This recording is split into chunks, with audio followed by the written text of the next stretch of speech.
At dawn, the city was awake. The temple stood tall, its stones still new, its gold catching the first light of the sun. Before it, Solomon stepped forward, not as a king clothed in power, but as a man aware of how small he was before God. He lifted his hands to the sky, knowing that the heavens stretched farther than any eye could see, and yet believing God could still hear a single human voice.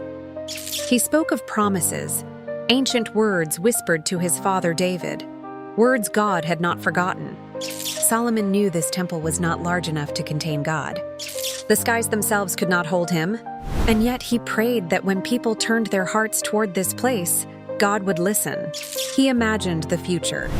A man wronged by his neighbor, standing alone, desperate for justice. A nation defeated in battle, heads bowed in shame. Fields cracked by drought, homes filled with sickness, cities trembling under siege.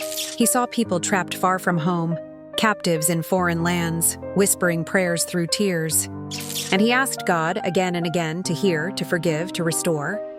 Then Solomon spoke of a stranger, someone from a distant land who had only heard rumors of God's great name. That foreigner would stand where they did not belong, lift trembling hands and pray. Solomon asked that God would listen to them too, so the whole world would know there is only one true God. When Solomon finished, silence fell. Then he stood and blessed the people. He reminded them that not a single promise God had spoken had failed, not one.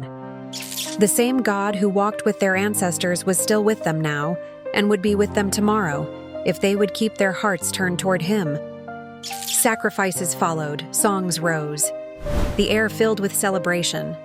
For 14 days, the people rejoiced, eating, singing, and remembering all that God had done. And when they finally returned home, they went with joy in their hearts, not because of the temple's beauty, but because they knew this truth. Even when life brings defeat, dryness, guilt, distance, or loss, if they turned back to God, He would hear from heaven, and He still would.